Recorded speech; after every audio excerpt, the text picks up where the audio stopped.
Hello, Professor Stevens. I'm Joshua Tritt. So here's the video. We'll go ahead and get into it. So since 2020, different events that has happened. Um, Sorry, I was looking down at my timer. Events has happened that's really affected the research of and implementation of our guest practices in organizational psychology. First one comes to mind is COVID. The impact it had is kind of the uh, I think initially COVID, everyone started teleworking, so remote work, hybrid work models, right? We had to kind of be adaptive. Organizations had to be adaptive and kind of figure that piece out. And I think um, during that process, people were sent home, and it's super stressful because now you've maybe been working in a place for 12, 13, 14 years, or maybe working your whole life, and you've never got the experience. Hey, take your computer at home and don't come back into work. Um, but it allowed organizations to kind of focus on that. It also pushed organizational psychology. I think initially the COVID pandemic limited research for us, but it also made us more adaptive to continue to grab data and things like that kind of hybrid work model or the mental well-being of our employees. It made us take another look at a different angle to kind of assess that because things are different when you're at the workplace. If one of my coworkers is having a hard day or seems like they're struggling all week, I have that opportunity, at lunch or in the office, like, hey, what's going on? Kind of talk to them, or even as their leader, I can kind of see what's going on. And you remove all of that when you have all your employees teleworking. It changes the game, and so it's allowed us to, as a psychologist, and IO psychologists, to kind of, you know, take another look at that and develop these kind of mental well-being kind of methods of collecting that data so that we can understand, kind of what's the word, like, due to the stress and anxiety, maybe some burnout of just, oh, a pandemic's happening now, I'm working from home, am I going to have a job next week? The world, it was crazy. You can obviously remember back then.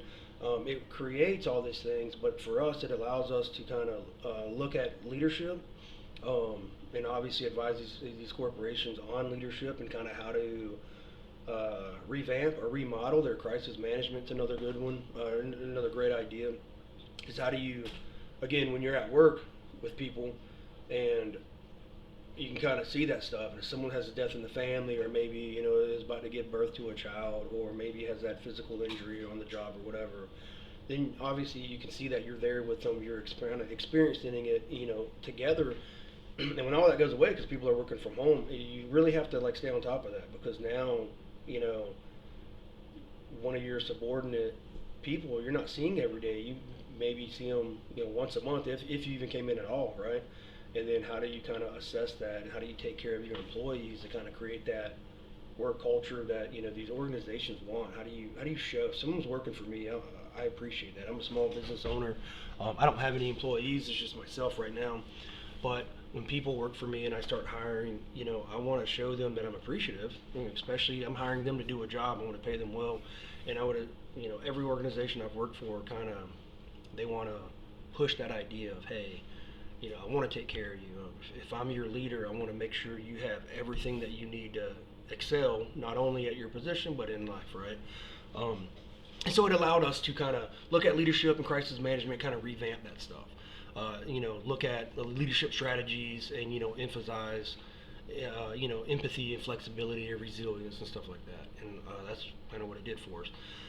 And I got a couple more notes on that. Another thing I think that affect us was you have like the racial justice kind of movements, or injustice movements like Black Lives Matter, the DEI initiatives, and it's I started looking into this, and obviously with the new administration, they just kind of they're getting rid of like these DEI initiatives, and not to kind of go off on the wrong path or whatever. I have certain personal views on like DI initiatives, um, and I'm not saying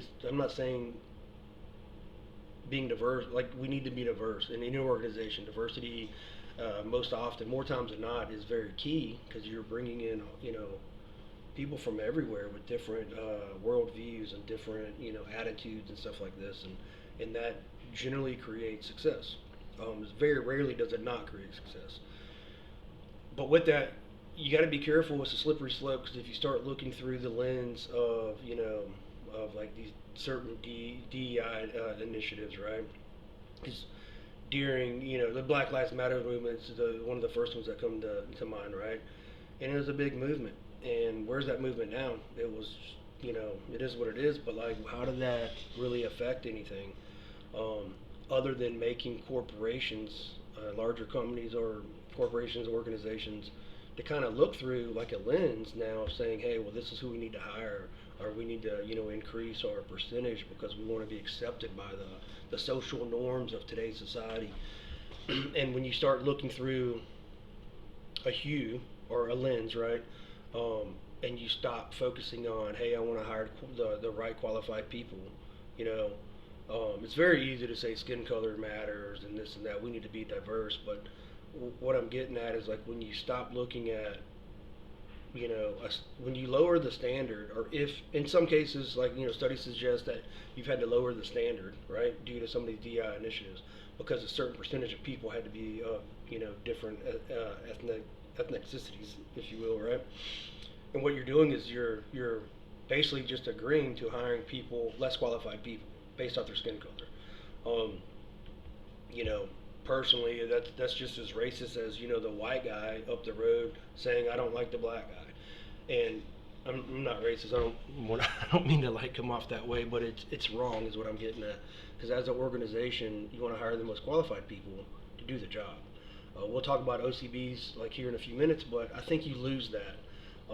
And for us, meaning organizational psychologists, it's allowed us to kind of relook at the workplace kind of discrimination and bias reductions. There's a lot of studies that due to that, a lot of companies now are looking at data driven approaches to reduce biases in hiring, promotions, and workplace culture. And you gotta ask yourself, well, why is that even a thing? Why is there data even out there? Because it's been proven that it's not accurate or as efficient as it could be, right? So it's made us relook that, and then there's a couple other psychological safeties, safe spaces for employees to kind of those safe spaces or meetings or gatherings, whatever you could produce for the organization. That employees can kind of voice their opinions safely. I still work for the government, and we have these big meetings. They just had one yesterday. They call it a big old safety stand down, and there's a whole lot of things I always want to say, but if I do, I'll get blacklisted because the command team or someone out there, would be like, I don't like that guy because he's telling the truth.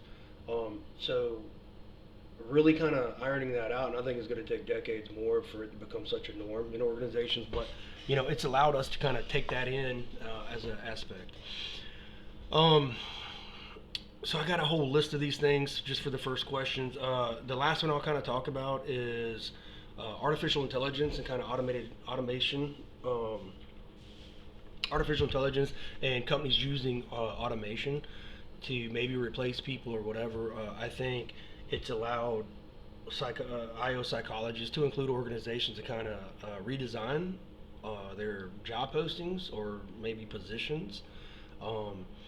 60 years ago it was, hey, can you type so many words a minute? Can you answer a phone? Blah blah blah. And now with just kind of technology growing as fast as it is, we to be a successful organization, you have to adapt. And so, redesigning those skills, shifting skills. Ton of research is out there kind of exploring the world of AI and how that affects companies and job roles and stuff like that. You also got to think about the ethical side of AI in the workplace. It's just something to consider. Well, we have to do it as humans. Why not be ethical? If you're just having a program, do some stuff for you. And then you also have the employee kind of perception, right? So I use AI at work. When I was contracting, right after I got out, we were doing a lot of AI stuff with DARPA in the capacity I was working in. And it's really cool and it's fun, but it allowed me to kind of look at it. And there's a lot of people where I worked at in the office, civilian and military alike, that their perception of like having AI programs, run formulas to like maybe maneuver a gun to like drop indirect fire or whatever. They didn't like that at all. They're like, no, it has to be humans. It has to be humans. Excuse me. And so I think it's worth considering if you're going to be an organization or tied to an organization as an IO psychologist, if they're going to use a lot of or implement a lot of AI programs in their kind of structure, then you know you should definitely think about the human employees and kind of their perception of that, because it can very easily go off the rails in regards to like trust and being happy and stuff like that in the corporation as an employee. So we'll move on. I have a couple more, definitely talk about them, but we're already at 11 minutes, so um, we'll talk about. I'll mention, not really talk about them, but like a couple other events that's happened. The Great Resignation, kind of quiet quitting, that was a big thing. I think in like 2022. It made us focus on employment, engagement, and retention, right? Because people were just quietly quitting. They're faced with something new. Now they're at home. They don't have that kind of environment anymore for them to go to work and talk to their peers from work or whatever. And I think a lot of people realize like, hey, I'm just going to quit this job and do something that makes me happy or whatever. You're always going to have new people, so it made to backfill those, right, up and comers, if you will, and it made IO psychologists to kind of look at the employment engagement and how we're going to retain these younger employees, kind of backfilling the older ones that just don't want to come back to work anymore. And again, it gave us the door for psychologists to look at um, the work-life balance that we've been talking about recently. Economic uncertainty, inflation, stuff like that. Started seeing that, in like mid late 2000 or mid late 22, and so things like that is obviously going to affect organizations um, to include employees. So you know applying coping strategies, helping an organization for employees to kind of cope. We talk about creating those safe spaces, right? And letting people kind of come in and cope with like, hey, what's going on? Are we going to be a company in the next 2 or 3 years or whatever? Because the economy, you know, one of the worst since I think it was worse in 1997, 99, 97, 98. I think it's getting a little bit better. Who knows? Not an economist here, but I think just providing a corporation organization kind of the transparency for the organization should be transparent to their employees so that they can kind of provide and maintain that trust. And it's allowed us to, as psychologists, to kind of take that and kind of revamp it and really look at, the resiliency of the company. A ton of studies, has looked at organizations that foster resiliencies during crisis and focuses on the resiliencies, and they often tend to do a lot better versus you know not answering questions, not being transparent with their employees. And then the last one I was going to talk about, kind of more in depth, the political workplace kind of conflict. Politics has always kind of been a part of our society. I think it's easier for people to understand politics now due to social, technologies or social norms, right? And so, or what's normal now is using social media, and I think people can understand it, and they jump on these bandwagons because as humans we want to be, part of something, right? And so, and I think that creates a lot of conflict in the workplace. Um, you know, so as IO psychologists, if we kind of for the organization, obviously there's studies out there that prove this, but for us, we can focus on having that ethical leadership and kind of organization through the company or the organization we're working with. Um, have the psychological kind of or the mentality of like free expression. Like, hey, it's okay if you want to be a Democrat or a Republican or independent or whatever. Don't let that affect your work output. It's America. Like, you kind of support these things and allow your employees to kind of maintain freedom of speech. Little side note to that, around this time, it was right when I was getting out of the military. I was told to take stickers off of my vehicle because they were tied to certain political groups and still active duty. And it got to such a thing to where the military itself was like, for whatever reason, they decided, hey, you can't support someone running for president or someone that was president, right? And because it got to the point it was so bad, even active duty soldiers on military bases, they'd see like the wrong sticker or the sticker of a president they didn't like, and they'd bust your window out. So it got kind of weird. And I think as an organization, for IO psychologists, you need to come in and kind of, hey man, support it, like support that free speech. But you have to keep everyone safe as well. So. And those are just some of the things, kind of recap, talked about for the question one, the COVID-19 pandemic, the racial injustice, if you will, the great resignation, AI, economic uncertainty, and kind of like the workplace, the political workplace mentality, right? And so question two, let me see, where is it at? So recruiting, right? Hadn't always been tied to organizational psychology, but it's becoming more intertwined with us. So let's say we're working as a consultant, which I run a consultant company. I've done this for the military. So, the recruitment director from a local university calls us and wants a diverse pool of highly qualified faculty applicants, right? How would you do it? So there's a ton of ways to do it, right? If I were consulting for the university looking to increase their diversity, one, I would focus on standards and make it very clear for them not to lower their standards, right? But there's so many organizations out there that university that I would suggest that university to reach out. There's affinity groups of professional association. There's like National Society of Black Engineers, Society of Hispanic Professional Engineers, Association of Black Psychologists, right? I would have them post instead of just kind of posting internally, or obviously I kind of assess what that university recruitment office is doing, like where are they posting at, and then if they wasn't, I would obviously recommend posting on more diverse job boards and networks like the ones I just named. There's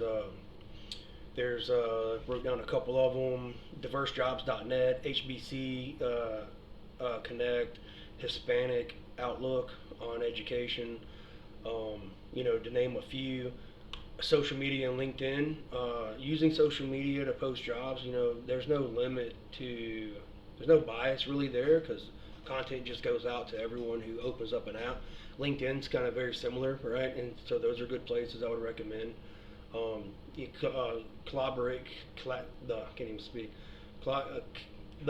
Collaborating with minority institutes, right? There's historically, not historically.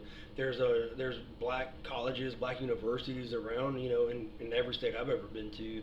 I don't have a list of them, but like I would start looking there.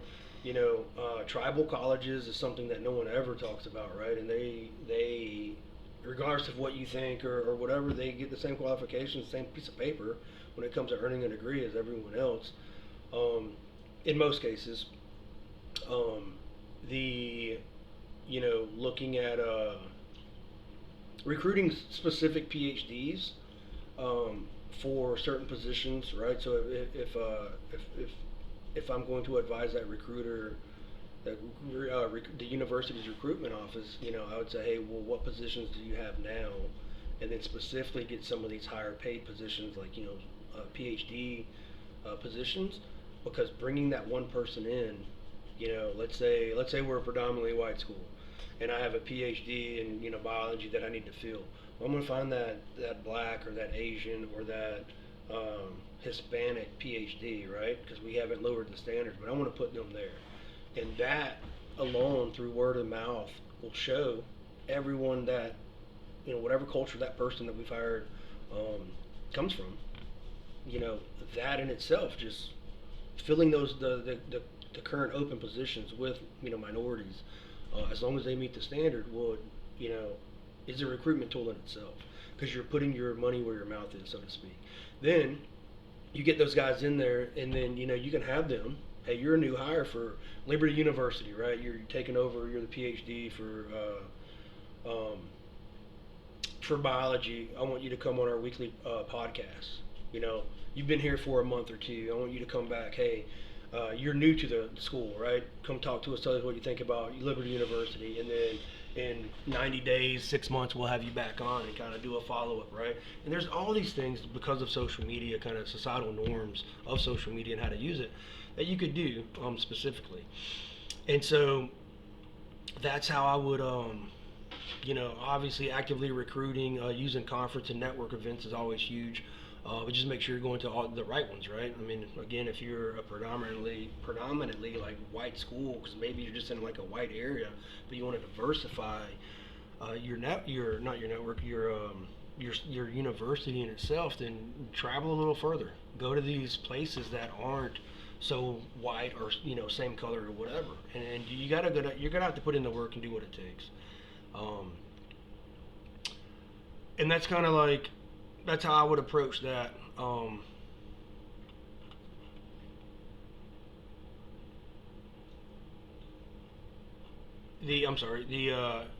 Talking about the hiring process and selection process, we talked about that a little bit by not lowering standards. Um, you want to develop the faculty kind of diversity pipeline, right? So it starts with getting those first couple people in, like we talked about, hiring that PhD kind of level or whatever highest level in your whatever needs to be filled, kind of hiring them in, because it's going to start creating the foundation for that program. And then it just shows, hey, the school supports it.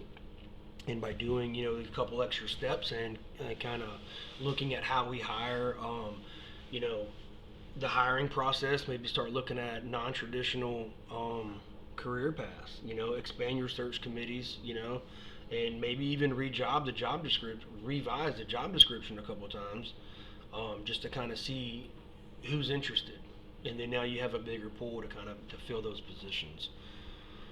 Um, and then, essentially just by expanding, opening up kind of your reach, revamping, improving the hiring process, you know, focusing on, again, kind of attracting and retaining a more diverse, more diverse faculty, if you will. Um, it's going to take some time. You could set up some workshops to do, but that's what I would recommend to the recruitment manager of that university.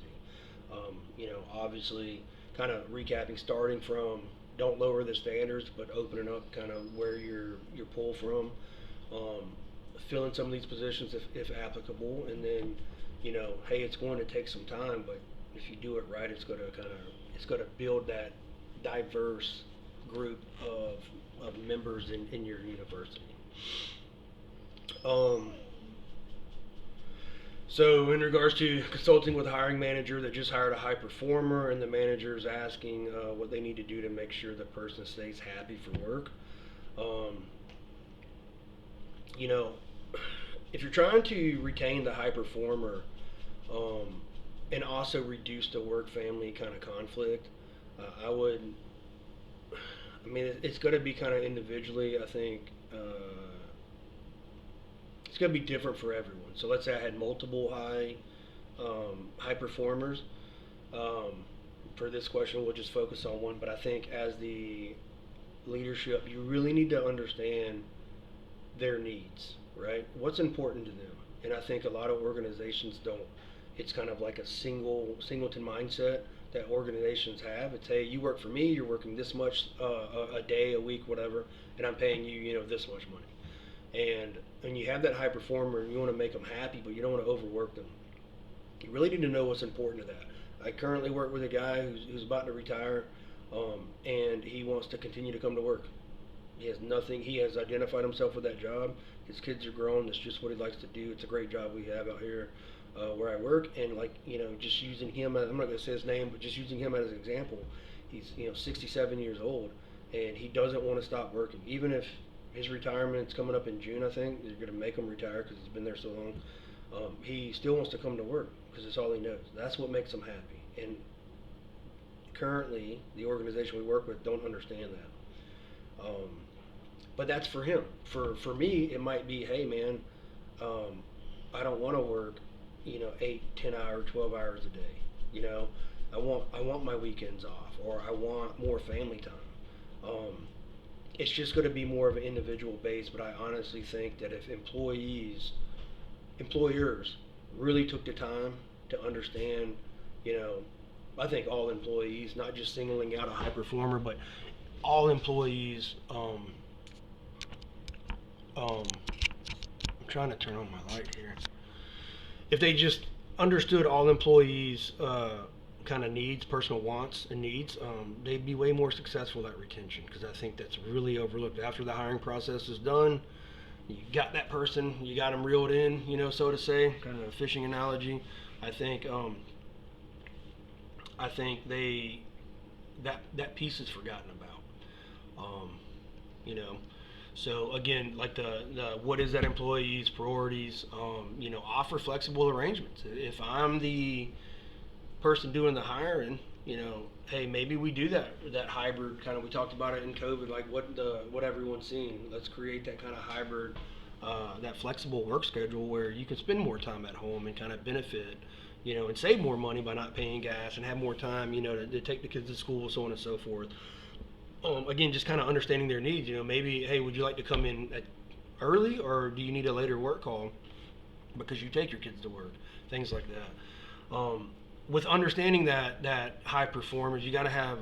We talked about this a couple weeks ago. I think in chapter 4 of our book. But you really have to set clear boundaries. Maybe it was chapter 5. I have to look. But you have to set clear boundaries with that employer. Obviously, in as an employer, so we get there, you obviously can back all that stuff up, and provide a family friendly kind of benefit, right? So, like, hey, you're working for me. We have this flexibility of kind of how you want to work, based off what that individual employee needs or wants. I don't want to say needs, but like wants really, and then or maybe needs, necessities and wants, and then kind of developing a support system internally so that employee feels comfortable and confident in doing what he's doing, even if other employees are not. So just kind of understanding the employee. My little notes here is understanding that employee's needs, offering flexibility, being clear with boundaries and limitations, and kind of just being supportive of that high performer. Then that high performer is going to most likely be comfortable and happy where he's at, or where they're at, and then they, you're going to retain them. Again, it's just kind of base by base because everyone's a little bit different. So moving on, the job descriptions, the OCB requirements, dependable, trustworthy, kind of stuff like that. So I've seen this a couple times. So I think it's essential for like a job posting, right? I think, it should be, hey, I think it's okay to post it, but like you said, a lot of the times, like that seems to be like the focus. And for my current job, I was hired. This one and my contracting job after I retired. So in my experience, I sign up for these jobs, and it's like, can you use Excel, or Microsoft, or the Excel work spreadsheet? Can you develop PowerPoint slideshows? Can you type? Can you do this? And all these things are like, yes. I don't specialize in any of that stuff, but throughout my career, I have over 20 years experience of developing briefing slides, running Excel spreadsheets, managing the military's money, stuff like that. And so it's very easy for someone to say, hey, we're going to hire this person because he meets those qualifications, the OCBs, right? He's on time. He's proven through his military career that he can be on time and he can be trustworthy and dependable and all this stuff. And from my very limited experience, I think that companies or organizations are pretty vague using OCBs. They make it sound good and it's kind of like icing on the cake. But they do it, I think, as a way to get more, to get a bigger pool of employees in, so they can sit back and kind of are potential employees, and they can sit back and kind of do it because it's really vague, and anybody can say, "Well, I'm dependable. If you pay me enough, I'm on time." That's kind of my two cents on that. I think we're going to see that kind of go away, especially with the use of AI and automated programs we kind of talked about earlier for bigger corporations. I mean, data's coming back already that how effective that stuff can be, and obviously there's some downholes, downholes, some downfalls, some pits that we got to avoid that we're learning about using AI. But I think it's you're going to start seeing that go away here in the next 5-10 years. That's just kind of me, but I think employees, as as an IO psychologist, working for an organization, I would support that. Hey, you know, like, don't overemphasize the OCBs. If you want to list them in there, cool. But I mean, we're all adults. We're all in a professional realm here. I feel like that's kind of like a give me. Like, if I'm hiring you and you're not on time every day, like, we shouldn't even be talking about that. We're not right out of high school working at the grocery store, right? We're at a professional level. And again, kind of setting those boundaries we talked about. You know, hey man, your workday starts at whatever time. Here's your shift. Here's your schedule. Whatever it may be. Um, and so what you can, as an IO psychologist, what you can do is clearly define the core responsibilities of that job. I think, like in the job I'm in now, even when I was contracting, so when I was contracting, because I've mentioned that a couple of times, I was a data analyst for a force modernization center for USASOC, and USASOC just means United States Special Operations Command. And so when I was hired, it was mainly because I knew the right people, but I did do a lot of data analyst up there for those guys working with projects for the next 10, 15 years. Um, but my roles, for instance, wasn't very. It was the whole resume or the whole job posting was basically OCBs, and again, that's kind of my experience. I think the company used that to kind of say, hey, you're the guy we want, right? Kind of keep it vague. They open up their pool of applications, and then they kind of pick. I think that it should be changed. And my recommendation as an IO psychologist would be clearly define those core responsibilities for that position. Because I did very little data analyzing up there.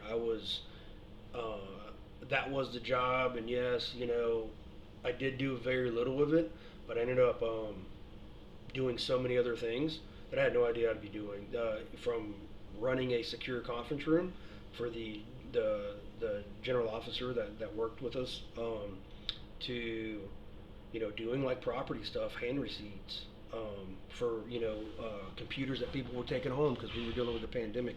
I was doing all these little things that had nothing to do with being analyzing data. So definitely be clear with the core responsibilities.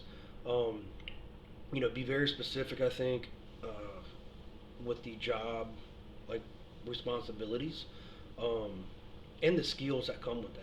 Hey, if I'm going to be doing Excel spreadsheets, am I responsible enough, or do I have the aptitude to, like, deal with PowerPoint and Excel and all this stuff? If I'm going to be doing that, then yes, put it on there. But if I'm not, don't put it on there. It's not a specific skill that I need. Everybody wants the world for that one employee, but you got to really define those skills. Um, and I think that if you're going to use the OCBs on a job posting, then use them as like a secondary kind of like attribute. It's like, hey, here's the skills, here's the core values or responsibility, not values, the responsibilities for this position. And hey, we also need someone who's dependable, who is self-motivating, or whatever OCDs that you would like to list. So kind of just being clear and articulating the task for that position, and what's required. I think it will highlight. I'm sorry, not highlight. I think it will get you the employees that you're looking for. Um, you know, kind of taking a balance approach for these job postings, stuff like that, or for like things like job postings, having a balanced approach of kind of being clear about the responsibilities, and then maybe adding the OCBs towards the end or as that secondary kind of goal. It's worth it. Um, but again, I think in the professional world, and it's sad to say that you'd have to focus on OCBs because a lot of people do. Um, but if you want to, I just lost my train of thought. If you want to take that balanced approach, good on you. But I think, like I said a few minutes ago, I think we're going to see that kind of go away by using AI and automation technologies to kind of help these larger organizations kind of fill in these specific job positions, because a program's not going to know. It's, hey, of course we expect you to do all this. You need to be able to do X, Y, and Z to do this job. Is that a skill that obtain or have obtained? So kind of my 2 cents with that. So the next one, the consultant for a large organization, they've increased the counterproductive work behavior, mostly around working fewer hours for several groups than what they did, than what they were hired for. You decide to audit the company's policies, expectations, and job duties. So this one, as a consultant, kind of examining the increase of counterproductive work behavior. Um, Give me 1 second. I'm going to turn on the light here.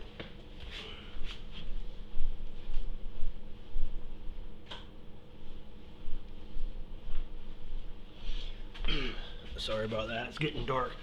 So, I know I'm going to go over time here, and I'm trying not to, but, um, you know, employees kind of working fewer hours than what they were hired for. Um, you know, I think organizational constraints generally is going to be the cause for that. Meaning, I've experienced this over and over in the military as a private all the way up to a senior non-commissioned officer. The constraints that organizations provide, it's like you can do this, you can't do that, or you have to wait until Thursdays to get this part of your job done, or so and so's not here. They're only here on Monday, so we can't turn in equipment. Every organization kind of in some form or fashion has internal constraints, and so kind of understanding them and straightening those out could kind of negate or combat these certain groups within your organization that are tending to work less, right? Because if I get my job done and I'm waiting on someone to come in 2 days from now before I can finish my job, then I'm probably not going to work the rest of the day because I can't do anything else. You're limiting those kind of groups, right? And most of the time, I think my experience has shown me that comes from the organizational constraints to begin with. So definitely needs to be relooked and kind of reorganized at that point. Um, Maybe the employees don't have an understanding of the actual work hours required. I kind of work by myself a lot of the times out in the woods where I work at currently.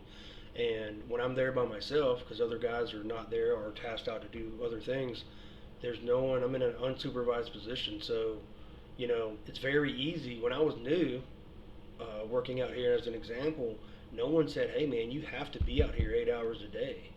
I was told. One guy told me, "Hey, you can take off early as long as you like work from home." I was told so many different things, so it was unclear to me exactly what was the requirements for my current job, and that might be the case in this group. Or to answer this question, people might not fully understand what is actually required from them. And that comes from vague job descriptions or like the inconsistencies of leadership that do not enforce, the company's policies or the organization's policies. Um, couple other things it could be, expectations, the expectation kind of piece of that. What's expected of them? Is it that 8 hour day? Is it 10 hours today, 6 hours tomorrow? Is it flexible? Were we clear with those kind of that maybe that flexible work schedule? All these things kind of compound on each other, and if one little piece is missing, then it's very easy to kind of experience this. Um, you know, so as a IO psychologist for an organization, I feel like to counteract these counterproductive behaviors, you can kind of start putting out, kind of have your weekly meetings, or monthly meetings, weekly meetings, whatever fits that organizational framework, and then start supporting the clear and precise kind of communication. Hey guys, we're expecting this, you know, and if you're waiting on someone else, you have to be flexible and kind of shift to this part of your job or whatever it may be. But you have to communicate. You have to be clear and precise. Communication's key in almost everything we do, whether it's verbal or body language. Right? We communicate in almost every aspect of our lives, and so if we can't do that with our employees, then we can't get mad at them for not having. For we can't get mad at them if we're not clear um, with the expectations. If they don't know, you don't know what you don't know, right? But I think it can be easily combated through meetings. Have a once a month policy meeting, or just have a team meeting once a week. And kind of go over policies, in place policies, update policies, right? Have like a policy refresher, kind of requirements, expectations, blah blah blah. Another good idea is kind of have that quarterly counseling, right? Is what the military does. I've never seen a I think most companies that I have experience with, they do like an annual kind of counseling, right? It's kind of, hey, this is what you did last year, and then you did great, or you did nominal work or whatever. I think you can do that quarterly, every couple months, and you write out as a leader expectations. Hey, the next 90 days, this is what I expect from you. Expect you to be on time. Kind of talked about the OCBs a little bit ago, but hey, and if someone, and this is personalized per individual, right? So maybe someone's like starting to show up late. Maybe they're dealing with stuff. Well, sitting down with that counseling thing, explaining to them, hey, I need you to be on time. I need you to be here for 8 hours the whole day. So on and so forth. That's a good way to tie in the kind of mental health aspect as well, because let's say people are teleworking, or you're on that hybrid work schedule. Well, now I'm sitting across from you, whether it's a camera or a desk, and I just let you know, I realize that you're not clocking in the same time, like you worked here for years and now all of a sudden you're late. That's a great door segue into my employees saying, hey, I'm having a lot of trouble, man. Maybe another family member has moved in with them, or maybe he just had that baby, or it gives him that kind of floor to bring up what he's dealing with. And then again, now I can understand an employee's kind of needs or wants and needs, and then maybe as his leader, or as a leadership capacitor. I'm sorry, someone with the capacity of like being that guy's leader, that person's leader. Now they can say, hey, well, let me help you out. Let's do this. Let's give you a late work call or whatever you may need, right? And so all these things kind of start compounding on each other and building on each other. And then, oh man, I'm at 43 minutes. So, but that's how you can combat the counterproductive stuff. Again, what causes it, I think, is lack of engagement. Kind of maybe it's low job satisfaction. Right? How do you motivate employees? How do you we talked about implementing, retaining that high producer, right? Well, that same concept can be applied to everyone in your employee pool, right? But most of the times it's going to be, this happens because of the constraints that the organization has, to include ineffective or bad leadership, ineffective leadership or kind of bad leadership. Things get forgotten about or overlooked because everyone gets in a hurry, and then now you have a bunch of disgruntled, possibly disgruntled employees, or employees that just don't know better, and so they're starting to be counterproductive, which is never what you want. And then obviously, we've talked about the workplace balance, work-life balance, and things like, maybe the workload. Maybe I've been that guy who's like done way more than other people because they were kind of waiting for me to get done. And then when I was done, right? And it shifts and flows, and like life, it ebbs and flows. But I think it's something to consider when you're really trying to get to the bottom of why these kind of productive, why people or small groups are being kind of productive, especially in a larger organization. Um, and I got a few more notes here, but essentially, you can combat it by the counseling stuff, so the weekly meetings we talked about, our monthly meetings. You can do workload kind of productivity audits, surveys, kind of, hey, how'd you feel in the last 30 days, 60 days, kind of design these things out so you can get, up to date or fresh data, to take another look at it. And another thing the military is pretty good at, and I don't see it a lot in the civilian world, in bigger organizations. I'm not saying they don't do it, I just haven't seen it very much. But like the recognition and the incentive programs, for, hey, when you do a good job, do you get that 40-hour a week off? Do you get a bonus? Do you get, recognition in front of your section or group or whatever? Those things, believe it or not, some people need that, and so maybe it takes the IO psychologists to kind of look at the programs that exist, and maybe revamping some of them to combat um, the counterproductive behaviors. And so that is it. I'm sorry I went a little bit over. I'm at 46 minutes and counting. So that concludes my video. I'm going to try to add some links for some of the stuff I was researching, for some of the studies I was looking at when it comes to some of these other things. But other than that, I will be signing off. Have a good evening.